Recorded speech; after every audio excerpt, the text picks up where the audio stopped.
Here's a question most people avoid because it feels a little dark, but it's also one of the most honest questions physics can ask. When you die, where do you go? Not heaven or hell, not philosophy, not comfort stories. I mean something stricter and stranger. Where does the actual stuff that is you go? Because right now, you're built from about 7 octillion atoms, a 7 followed by 27 zeros, and when you die, not one of those atoms vanishes. Not a single one blinks out of existence. They all remain in the universe. So if nothing is lost, in what sense are you gone? That's what we're going to unpack. By the time we're done, you'll understand what you're made of, where that material came from, where it's headed, and why the very idea of you is far more unusual than it feels from the inside.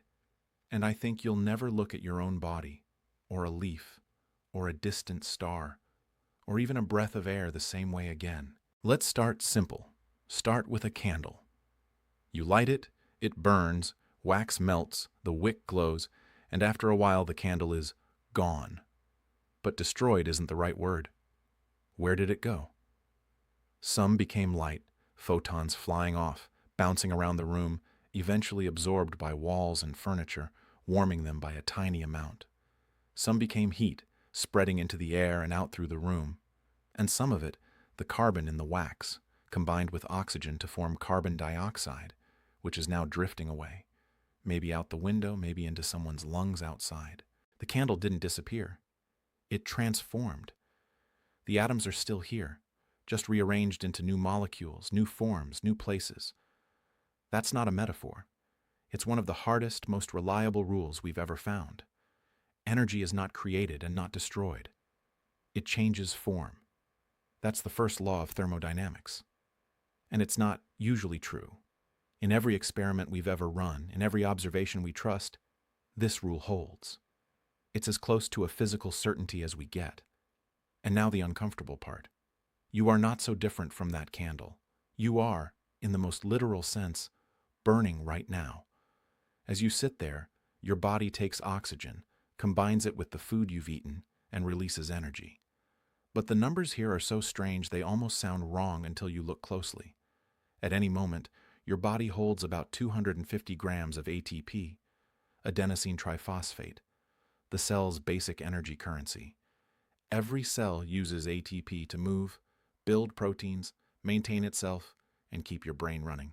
That 250 grams sounds like a lot until you see what it represents at a moment in time, roughly 4 watts, about a tiny LED bulb, yet your body at rest uses something like 80 to 100 watts, and under effort it can jump to 500 watts or more.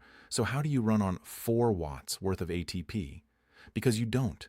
You recycle it constantly. ATP isn't a stockpile. It's a rapidly reused token.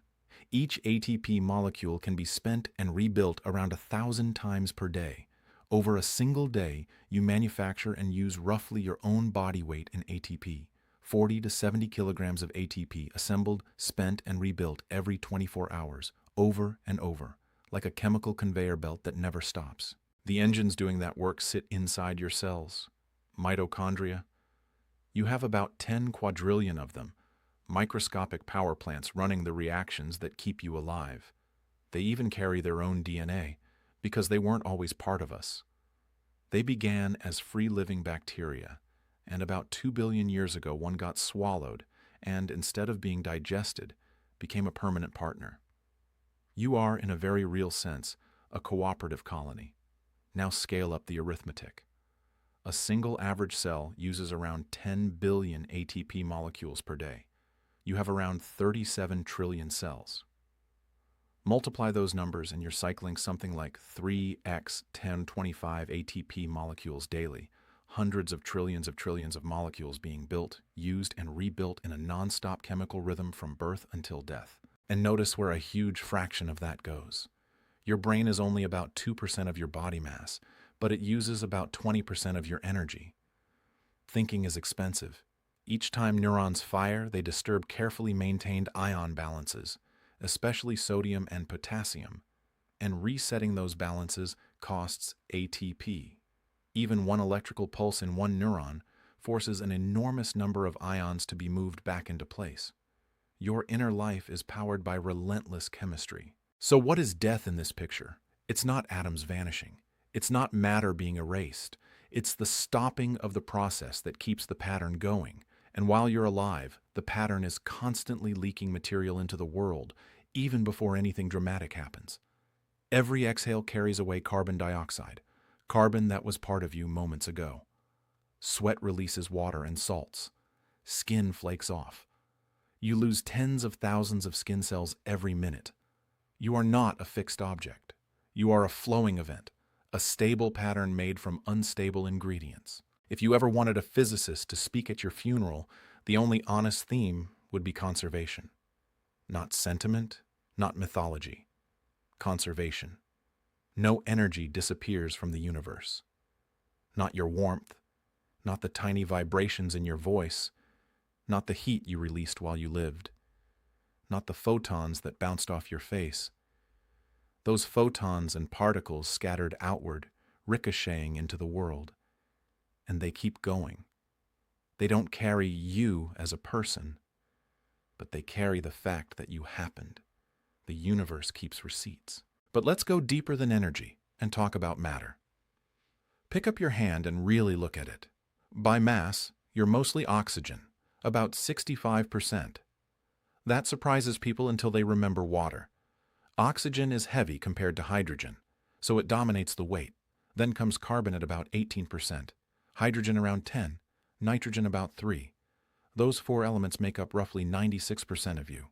The remaining few percent is calcium, phosphorus, potassium, sulfur, sodium, chlorine, magnesium, and trace elements like iron, zinc, copper, iodine. Tiny amounts, but essential. If you gathered all the iron in your body, it would make a small nail, and without it, you couldn't carry oxygen in your blood. Count atoms instead of weight, and you get another strange picture. By number of atoms, you're mostly hydrogen, then oxygen, then carbon. And the total count is outrageous, about 7x 10^27 atoms. That's far more atoms than there are stars in the observable universe. The universe has something like 1022 or 1023 stars, depending on the estimate. You contain tens of thousands of times more atoms than the sky contains stars. You are small, and yet you are numerically huge. Now ask the real question. Where did those atoms come from? The carbon in your hand came from food. That food came from plants and animals. Plants pulled carbon dioxide from the air. Animals ate plants. Then those animals breathed and died and decomposed, and carbon returned to the atmosphere, so carbon cycles through life. But that doesn't answer the deeper origin. Earth didn't manufacture carbon from nothing. Your body didn't invent oxygen. These atoms had to be made somewhere. And here's the beautiful fact. Most of the elements in you were forged in stars. After the Big Bang, the early universe produced mostly hydrogen and helium with a trace of lithium. That's it. No carbon, no oxygen, no nitrogen, no iron, no calcium. The things that make rocks and oceans and bodies did not exist at first. They came later, built inside stellar cores and in stellar catastrophes. In the earliest moments, the universe was so hot it wasn't even atoms. It was a dense plasma of fundamental particles. As it expanded, it cooled enough for protons and neutrons to form, and then, in the first few minutes, nuclear reactions stitched some of them into light nuclei. But the window was brief. After roughly 20 minutes, expansion made the universe too cool and too thin for fusion to continue efficiently. The cosmic furnace shut off, leaving a universe dominated by hydrogen and helium. So where did carbon come from? Stars. Stars are long-lived nuclear engines. In cores under enormous pressure and temperature, hydrogen fuses into helium, releasing energy. That's why stars shine. But in more massive stars, the story continues. When hydrogen runs out in the core, gravity squeezes the core tighter, heating it up. At high enough temperatures, helium can fuse into carbon through a delicate chain called the triple alpha process. Two helium nuclei briefly form beryllium-8, which is extremely unstable. It almost always falls apart immediately. But if a third helium nucleus collides during that tiny window, carbon-12 forms, stable carbon. the backbone of organic chemistry. This process is so sensitive that a famous prediction was made from the simple fact that carbon exists at all. If the universe makes carbon, the carbon nucleus must have an energy resonance at just the right value to allow the reaction to happen at the needed rate. When physicists looked, they found it. That's how tightly the universe is tuned to the chemistry that makes life possible. And once carbon exists, more can happen. In massive stars, carbon can combine with helium to form oxygen. Then oxygen, neon, magnesium, silicon, and onward, step by step, building heavier elements. But there's a wall in the road: iron. Fusion up to iron can release energy. Fusion beyond iron costs energy. Iron sits at a kind of minimum where going heavier becomes uphill. So what happens when a massive star builds an iron core? The core can no longer support itself by fusion. Gravity wins. The core collapses in a fraction of a second, and that collapse triggers one of the most violent events in nature, a supernova. In those moments, the conditions become extreme enough to build elements heavier than iron by rapid neutron capture: gold, platinum, uranium. Much of the heavy stuff in the periodic table is born in explosions and collisions that last seconds. That newly forged material gets hurled into space at incredible speeds, mixing into vast gas clouds. Over time, gravity pulls those clouds together. New stars form, new planets condense. Our solar system formed from such an enriched cloud about 4.5 billion years ago. That means the Earth and everything on it began already seeded with elements made in older stars. We are not first-generation matter. We are recycled stardust with a long history. So when you hear "you're made of star stuff," it isn't poetic decoration. It's literal accounting. The iron in your blood was made in a star that lived and died before the sun was born. The calcium in your bones comes from stellar furnaces. The phosphorus that helps form DNA and ATP was produced in violent cosmic events and scattered into the dust that became our world. Speaking of DNA, consider how much information is packed into you. One human cell contains about 3 billion base pairs of DNA. Stretch the DNA from one cell end to end, and it's around 2 meters long. Multiply that by your roughly 37 trillion cells, and you get an almost absurd result. If you laid out the DNA from your body in a line, it would reach astronomical distances, over and over. And every day, that information is copied, repaired, read, and used to build proteins and maintain the pattern that keeps you functioning.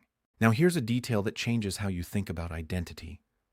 Most of the atoms in your body weren't there a year ago. The water in you turns over quickly, on the order of weeks. Many molecules are constantly replaced. Even bone is not permanent. It's continually broken down and rebuilt by specialized cells. Some tissues refresh extremely fast. Stomach lining cells last only days. Skin renews over weeks. Red blood cells last months. Meanwhile, some cells are astonishingly long-lived. Many neurons that hold your memories can last decades. Cells in your eye lens formed before you were born can remain for life. So the stuff changes, yet you feel continuous. You remember being younger. You still call yourself the same person. That means you cannot be the specific atoms. The atoms flow through. What persists is the organization, the structure, the ongoing pattern. A good image is a whirlpool in a river. The water molecules in the whirlpool are not permanent. New water enters, old water leaves. Yet the whirlpool pattern can persist for a long time. It's not made of particular water. It's made of motion and arrangement. Or think about a flame. A flame is not a specific set of molecules. Fuel flows in, combustion products flow out. Yet the flame remains a stable pattern as long as conditions hold. In that sense, you are a complicated, carefully regulated flame, an ongoing process that holds a pattern together while matter and energy flow through. So, what changes at death? The simplest answer is this: the pattern stops being maintained. While alive, you are an open system. Matter and energy constantly enter and leave.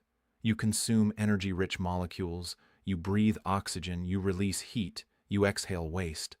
Your body continuously spends energy to keep itself organized against the natural push toward disorder. That push has a name: entropy.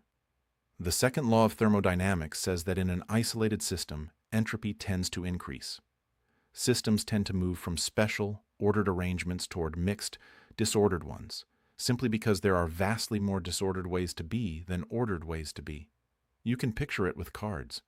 There is only one perfectly ordered deck, but a gigantic number of shuffled decks. If you shuffle randomly, you almost certainly move away from order, not because order is forbidden, but because it is unbelievably rare. Or picture ink and water.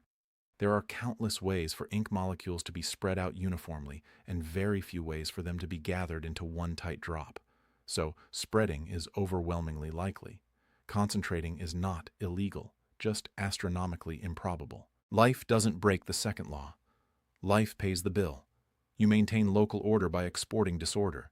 You take in structured energy and materials, and you dump out heat and waste, increasing entropy in your surroundings more than you decrease it in yourself. Schrödinger described this as life feeding on negative entropy, not as magic, but as bookkeeping. You keep your internal organization by pushing entropy outward. When death happens, that bookkeeping stops. The coordinated chemical work ends. Without oxygen and regulation, cells fail. Enzymes that once built structures begin breaking them down. Microbes that lived in balance begin to spread.